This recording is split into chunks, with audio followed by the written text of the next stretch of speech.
Price, ये 4 piece जो मैंने आप लोगों से डिस्कस किए, प्राइस, प्रोडक्ट, प्रमोशन और प्लेसमेंट, मार्केटिंग मिक्स की, उसमें से एक वाहिद वो पी है जो आपको रेवेन्यू देता है कंपनी को। बाकी तीनों पीस जो हैं उसमें सिर्फ पैसे लग रहे हैं, कॉस्ट लग रही है। प्रोडक्ट बनाएंगे तो कॉस्ट इन्वॉल्व होगी, कंपनी की प्रमोशन करेंगे कॉस्ट इन्वॉल्व होगी, आप उसकी प्लेसमेंट के लिए स्ट्रेटेजी बनाएंगे, प्लेसमेंट का नेटवर्क डेवलप करेंगे, उसमें कॉस्ट इन्वॉल्व। यानी 4 पीस के अंदर तीनों पीस जो कॉस्ट को डील करते हैं, this is the only P, price, जो किसको डील करता है, रेवेन्यूज को डील करता है। कंपनी की वो साइड जहां से रेवेन्यू जनरेट होता है वो किसके अगेंस्ट आएगा, price. The only element in the marketing mix that produces revenue, all other elements represent cost. Got it? So आगे चलता हूं जी। अगर मैं तो कहता हूं, मैं जी understanding how much the value customer place on benefits they receive from the product and setting the price that captures the value. अब वहीं पे बात दोबारा वापस आई जो भी मैंने आपको ऑलरेडी एक्सप्लेन की है। मैंने कहा कि 20 लाख पे करने के बाद भी वो समझता है कि वैल्यू मिली है, सेटिस्फाई, तो प्रीटी फाइन। और वो 300 रुपए 500 रुपए पे करके भी वो फील करता है कि यार मेरे पैसे जाया हो गए। तो इसका मतलब एक वैल्यू परसेप्शन कस्टमर के माइंड में भी होती है कि मैं जो प्राइस पे कर रहा हूं इसके अगेंस्ट मुझे क्या मिलेगा। एक बंदा 20,000 रुपए का मोबाइल परचेज करता है, कस्टमर आजकल बहुत अवेयर है, कस्टमर बहुत अपडेटेड है। आईटी के दौर ने आज का जो सराउंडिंग हमारी चलती है, चेंज कर दिया। नेट, वेब, टीवी, कमर्शियल्स, उन्होंने कस्टमर को इतना नॉलेज प्रोवाइड कर दिया है और इतनी फैसिलिटीज कस्टमर को आ गई है, कस्टमर ज्यादा अपडेटेड है।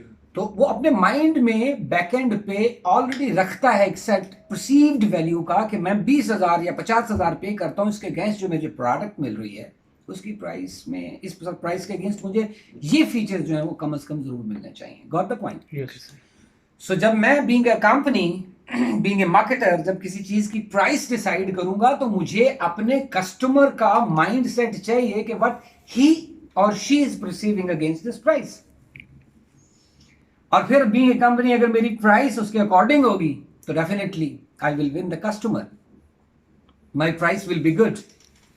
और अगर मैं ठीक डिसाइड नहीं कर पाया, कस्टमर परसेप्शन के अकॉर्डिंग वैल्यू डिलीवर नहीं कर पाया, तो definitely the pricing will not be effective. Got the point? Yes. आगे चलते हैं। आगे इस स्लाइड पे अगर आप देखो तो आपको दो एक्सट्रीम नजर आती हैं। एक कस्टमर परसेप्शन ऑफ वैल्यू, जिसका भी मैंने आपको बताया कि कस्टमर परसीव कर रहा होता है, और नंबर 2 पे प्रोडक्ट कॉस्ट। ये दो चीजें हैं बड़ी मेन जिसको कंपनी अपने जेहन में रखती है। मैं बीइंग ए बिजनेसमैन अगर कोई चीज़ बनाता हूं तो मुझे देखना है कि यार ये चीज़ मुझे कितने में कॉस्ट की है, और फिर कस्टमर इसके बारे में परसेप्शन क्या रख रहा है। तो ये दोनों वो फैक्टर्स हैं डियर फ्रेंड्स जिनको इन व्यू रखता है कौन, मार्केटर, कंपनी, अपनी प्राइस डिसाइड करने से पहले।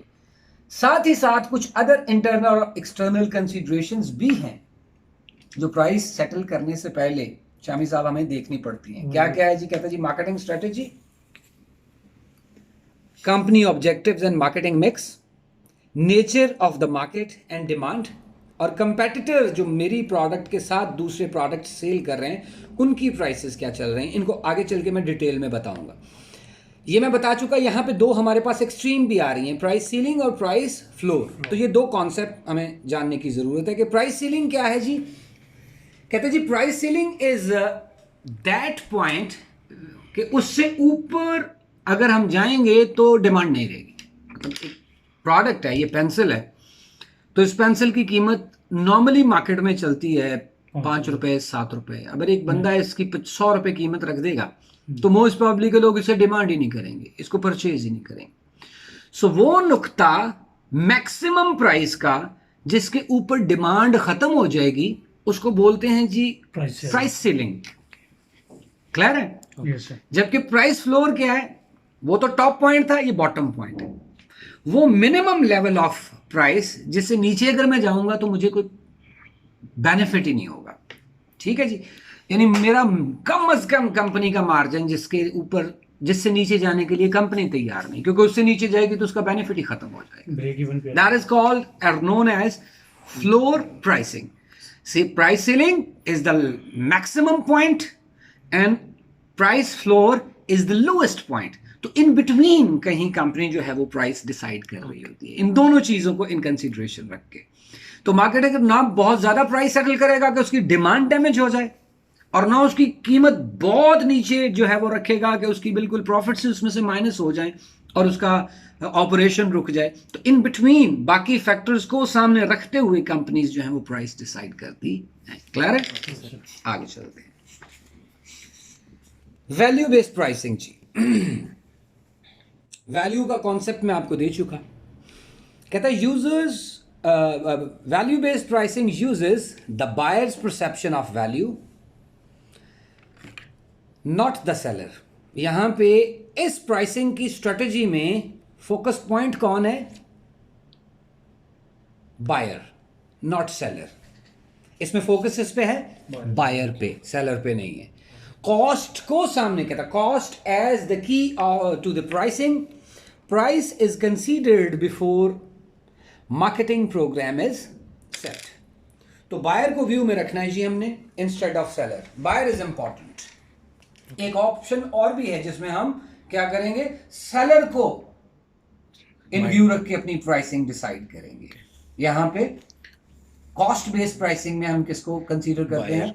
बायर को, कि मेरा बायर इस प्राइस तक इसको खरीद सकता है, अफोर्ड कर सकता है, और मेरी कॉस्ट ये है, तो कॉस्ट के ऊपर नॉर्मली मिनिमम प्रॉफिट जो है वो रख के जो है वो कॉस्ट बेस्ड प्राइसिंग जो है वो की जाती है। इसमें फर्दर दो ऑप्शंस हैं, वैल्यू बेस्ड प्राइसिंग और कॉस्ट बेस्ड प्राइसिंग। वही वाले दो, जहां पे वैल्यू बेस्ड प्राइसिंग है वहां पे फोकस किस पे है?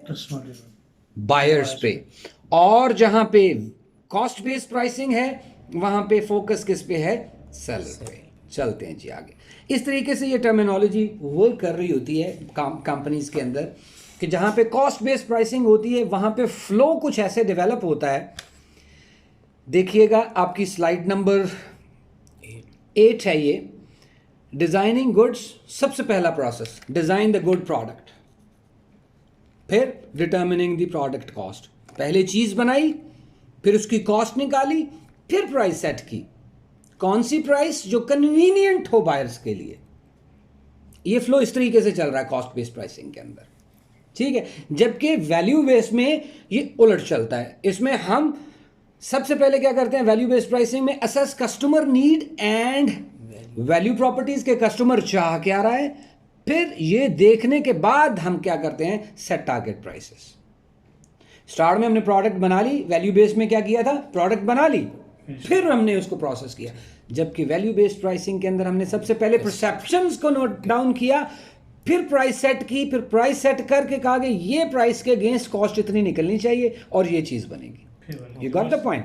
So this is how companies decide कि वैल्यू बेस्ड प्राइसिंग पे वो जा रही हैं या कॉस्ट बेस्ड प्राइसिंग पे जा रही हैं। तो उस हिसाब से कंपनीज जो हैं वो फर्दर प्रोसीड करती हैं। स्टॉप।